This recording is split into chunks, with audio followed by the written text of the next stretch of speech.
there's nothing left. Words can't describe what you see from up here. Words can't describe the sort of damage that has been done down there, but words are all that we have. And Trace has always known the right words, be it the 2009 Black Saturday bushfires in Victoria or the 2013 floods in Brisbane. What are you expecting it'll do when the river peaks sort of tonight and then I don't know, tomorrow? probably sort of to here. Oh, that's not so bad at all. What do you do? Trace knows when to pick a moment with people, humour and compassion. Good heavens. It's a bit wet in here, eh? How are you bearing up? You all right? I'm getting there, yeah. Because you've had a rough trot. Tough This is stop. no good. A young woman office worker, stranded high on the roof, begged for help. And that's why they came to talk to her. In New Zealand's earthquake, it was Christy, that woman on the roof. A tremor even hit mid-interview.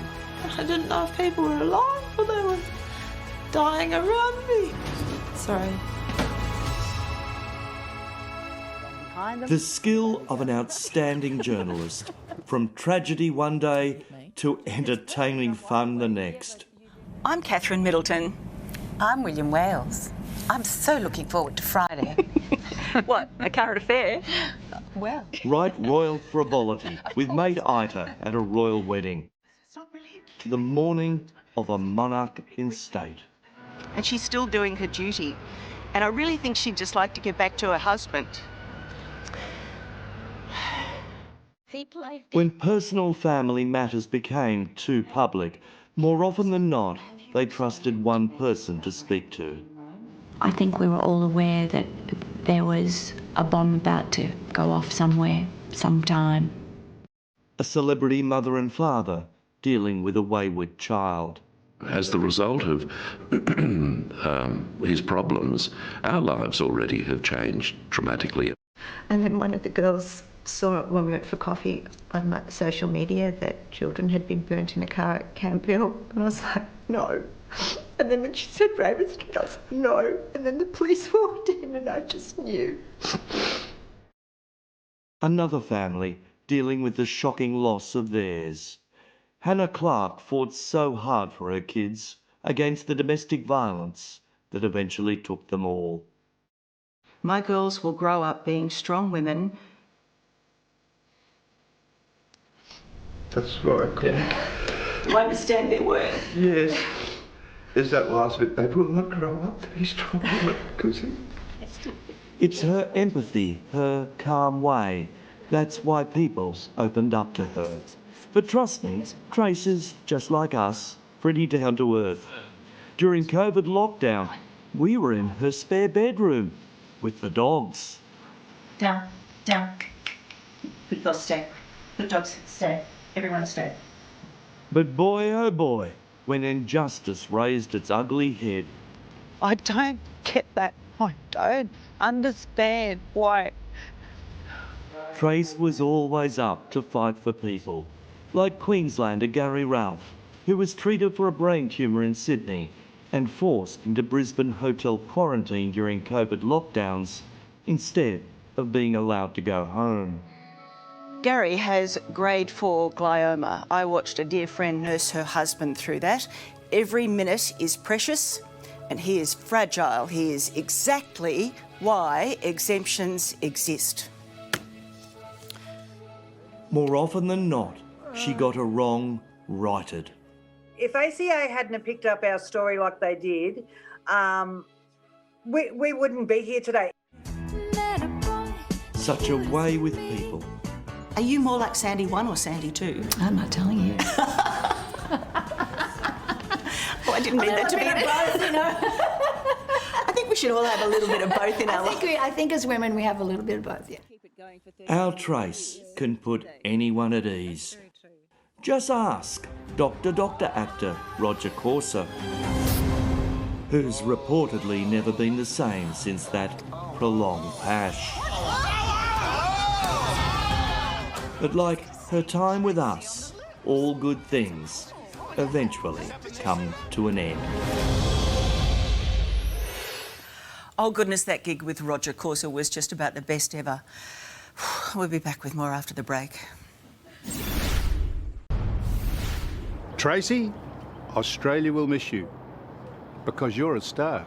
Tracy, we're all going to miss you so much in our house. Tracy, thank you so much for the 17 years on The Current Affair. Grimshaw, I'm actually a little bit terrified of the extremely long lunch that's going to be in our future. 15 years ago, you sent someone to kick down my door because I was selling fake handbags. To be fair, I was. You got me fair and square. But since then, nothing but the utmost respect for you and what you've done behind the desk at ACA.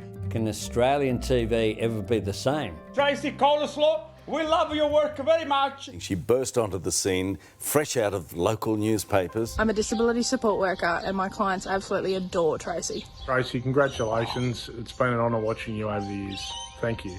When I first met you face to face, I knew you were no fan of mine, but 40 minutes into it, everything was lovely and I was to believe you're my best friend and I can trust you and tell you everything. That's how good a journalist she is. And still to this day, I'm waiting for the latte.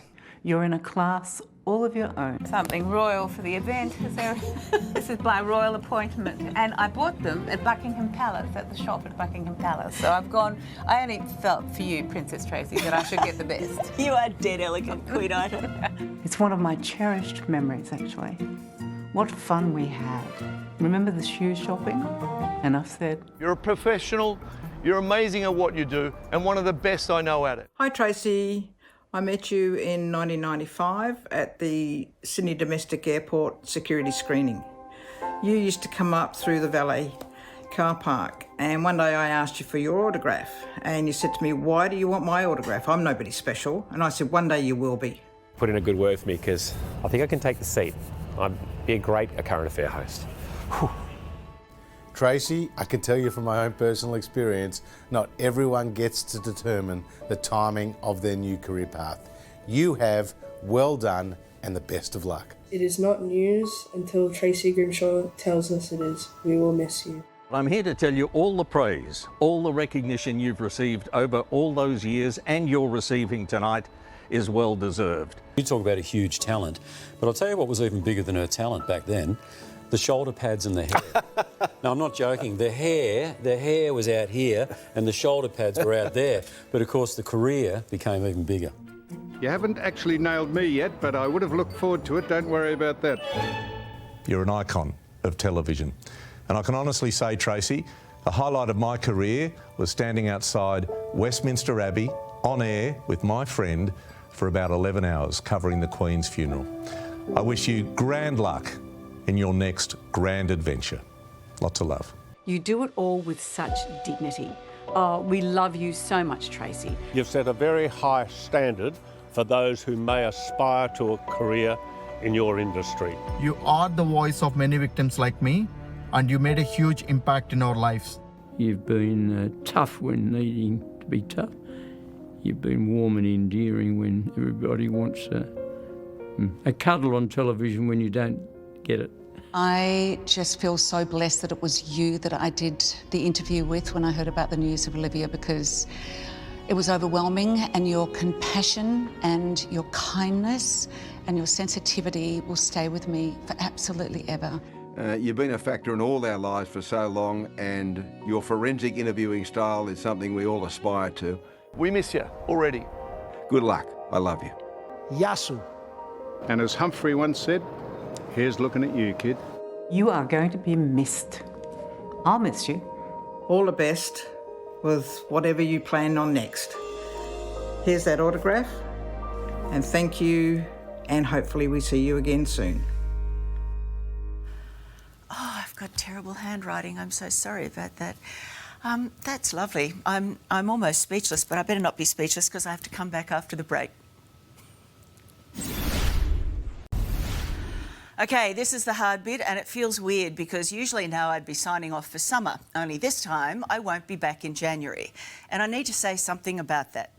But I am terrible at the GB word, you know, the one that ends in by and starts in good, because I'll blub and that's never pretty. You all know that, you've seen it. So I'm going to say thank you. Thank you to our incredible team who've made 17 years feel like no time at all. This is such a good place to work. It's the kind of office where people walk around beaming when we've rebuilt someone's house or helped jail the monster who molested them, or helped save their business, or forced a bank or a telco to scrap a ridiculous bill that was the company's own mistake in the first place, or made an insurance company cough up the money people paid their whopping premiums for. A Current Affairs critics are the ones who don't watch it, and they reminisce about the good old days when Mike Willesee would shred some hapless politician and the program, we're told, was supposedly highbrow. They forget this is the same Mike Willesee who got Hogs on once a week in his stubbies to taste test meat pies or interview a beauty queen. Now, we haven't always got it right over the years. A few years ago, we fell in love with bra stories. Yeah, let that settle on you for a second. I hated them. And now we don't do bra stories anymore. It was a struggle to stop the power going to my head on that one. But seriously, I remember when I started on ACA, my bosses at the time didn't like interviews that ran longer than 4 minutes because they thought you'd be bored. And now look at us. Interviews can run the entire show because you've told us you like that. Thank you for watching them. You have let me indulge my own love of a chat, and if you hadn't watched, I wouldn't have been able to do that. We are your show, and the million of you who watch every night know that. Thank you. Without you, there would be no us. To our reporters, producers, editors, camera crews, unit manager, the lawyers, the studio teams, hair and makeup and wardrobe, thank you. To the handful of producers I've worked with closely on those interviews over the years, thank you. To the 5 executive producers I've worked with over 17 years, I've learned something from all of you. Thank you. I finally scored a woman EP 4 years ago, and what a bright light you are, Fiona. To the old-timers like Carmo and Marty and Brady who've outlasted me, I salute you. To Daria, who's been doing my auto cue since the Today Show days, thanks for being my barometer. I listen to you groaning or laughing or outraged over there in that dark corner. And I know that's what's happening in people's lounge rooms, and we've hit the mark for the night. Soon you will... You're supposed to be in the dark corner. Soon you will all find out. Look at you with your hair and makeup done. You look gorgeous. This is Daria, everybody. This is my barometer. Soon you will all find out who'll be in this chair next year. Please make them welcome. Thank you for your company. Good night.